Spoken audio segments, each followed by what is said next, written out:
فأعوذ بالله من الشيطان الرجيم إن الذين يحبون أن تشيع الفاحشة في الذين آمنوا لهم عذاب أليم في الدنيا والآخرة۔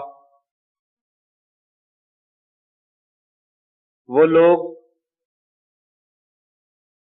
جو یہ خواہش کرتے ہیں، پسند کرتے ہیں کہ مومنوں میں بے حیائی پھیل جائے، ان کے لیے دنیا میں دردناک عذاب ہے اور آخرت میں بھی۔ واللہ یعلم وانتم لا تعلمون، اور اللہ تبارک و تعالی جانتے ہیں اور تم نہیں جانتے ہو۔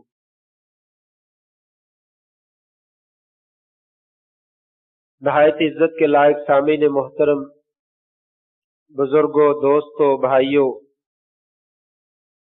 معززات ماؤں اور بہنوں، آج کل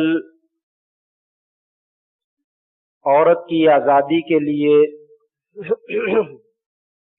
بہت زیادہ ڈھنڈورا پیٹا جا رہا ہے، اور حقوق نسواں کے نام سے، آزادی نسواں کے نام سے بہت سے جلوس نکالے جاتے ہیں، مارچ کیے جاتے ہیں، اور میڈیا کے اوپر نشر کیا جاتا ہے کہ یہ ایک طبقہ جو ہے وہ مظلوم طبقہ ہے، اس کو جو ہے وہ آزادی ملنی چاہیے۔ آپ جانتے ہیں حقیقت میں یہ آزادی کا تو نعرہ ہے،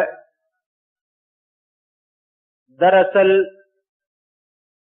وہ مسلمانوں کے ہاں بے حیائی کو، فحاشی کو، عریانی کو رواج دینا چاہتے ہیں، اور عورت کو ایک کھلونا بنا کر، ایک وائٹ بورڈ یا بلیک بورڈ کا اشتہار بنا کر، اور ایک بکتا ہوا سامان بنا کر لوگوں کے سامنے اسے نشر کرنا چاہتے ہیں۔ اسلام نے جس قدر عورت کو آزادی دی ہے اور اس کو عزت دی ہے اور اس کا اکرام کیا ہے، آج سے پہلے بھی اور آج کے بعد بھی کوئی دین، کوئی مذہب، کوئی قانون نہ عورت کو ایسا مقام دے سکا ہے اور نہ دے سکے گا۔ تاریخ اٹھا کر دیکھیں، اگر اس کا مطالعہ کیا جائے تو ہمیں یہ بات سمجھ میں آتی ہے اور نظر آتی ہے کہ عورت ایک اچھوت سمجھا جاتا تھا، ایک بکنے والا سامان سمجھا جاتا تھا، وراثت کے طور پہ وہ مال جس کا انسان وراثتاً مالک بنتا ہے اسے وہ مال سمجھا جاتا تھا۔ ایک استعمال کی چیز جیسے ٹشو پیپر ہوتا ہے، اس کی یہ ویلیو اور یہ وقت تھی کہ اسے استعمال کرو اور استعمال کر کے پھینک دو۔ اسلام آیا اور اسلام نے آ کر عورت کو جو مقام عطا کیا ہے، اس کی دنیا میں کہیں پہ کوئی نظیر نہیں ملتی ہے، کوئی مثال نہیں ملتی ہے۔ یہ جو میں باتیں ذکر کر رہا ہوں،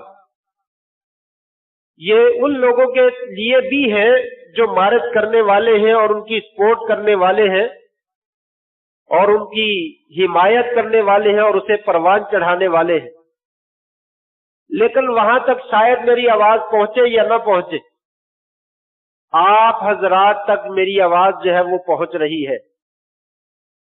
یہاں پہ مائیں اور بہنیں اور بیٹیاں موجود ہیں، ان کے کانوں تک میری آواز پہنچ رہی ہے، اور جو آپ لوگ، ان کے والدین، ان کے بہن بھائی اور ان کے شوہر یہاں پہ موجود ہیں، ان تک میری آواز پہنچ رہی ہے۔ میں ان سے یہ عرض کرنا چاہوں گا کہ یہ باتیں ان لوگوں کے لیے تو ہے ہی ہیں، لیکن اولین آپ لوگوں کے لیے ہے۔ آج ہم خود ان باتوں پر عمل نہیں کرتے، جس کی وجہ سے معاشرے کے اندر فساد اور بگاڑ اور تباہی جو ہے وہ پیدا ہے۔ ہم نے دوسروں کو کیا کہنا ہے؟ مارچ کرنے والے جو کچھ وہ بینروں پہ یا بورڈ کے اوپر آویزہ کرتے ہیں، اعلانات کرتے ہیں، وہ ایک علیحدہ چیز ہے، لیکن ہم لوگ جو اپنے عمل سے ثابت کرتے ہیں وہ تو ہمارے سامنے ہے۔ ہماری بیٹیاں، ہماری بہنیں، ہماری بہو، ہماری بیوی، اگر وہ کسی کالج میں یا یونیورسٹی میں پڑھتی ہے، کیا ہم نے کبھی غور کیا ہے وہ کالج کا، یونیورسٹی کا ماحول کیا ہے؟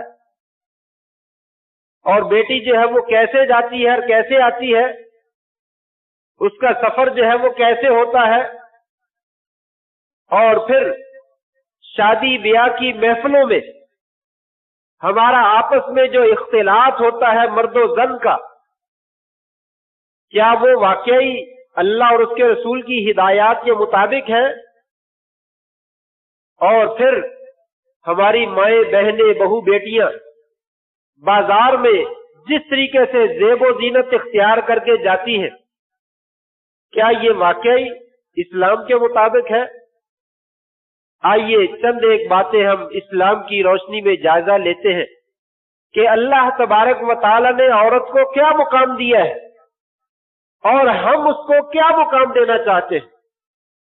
وہ بھی دینا چاہتے ہیں اور کچھ نہ کچھ ہم بھی دینا چاہتے ہیں، تو ذرا اللہ تبارک و تعالی اور اس کے رسول کی ہدایات کی روشنی میں اپنے طرز عمل کا جو ہے وہ ہمیں جائزہ لینا چاہیے، تھوڑا سا غور و فکر کرنا چاہیے۔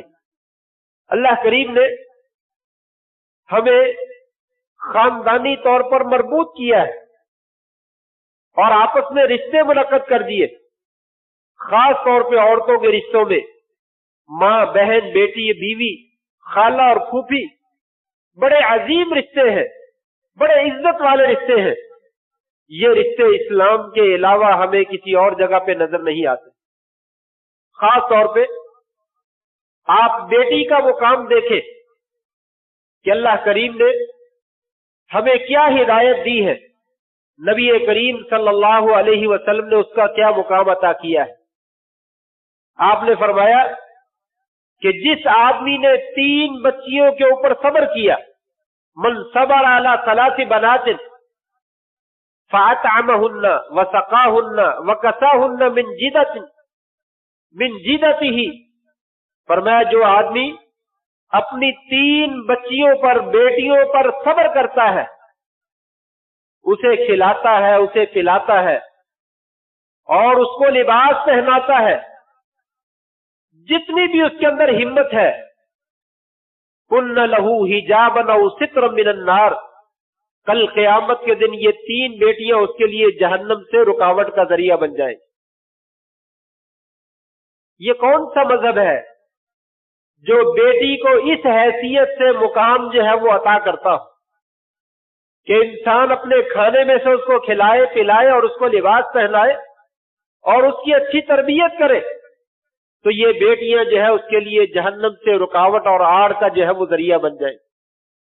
ایک روایت میں آتا آپ نے فرمایا من عال جاریتین، جس نے 2 بچیوں کی پرورش کی، یہ 2 بچیوں کی پرورش کرنے والا اور میں، آپ نے فرمایا کل قیامت کے دن ہم دونوں ایسے اکٹھے ہو کر آئیں گے جیسے یہ دونوں انگلیاں آپس میں ملی ہوئی ہیں۔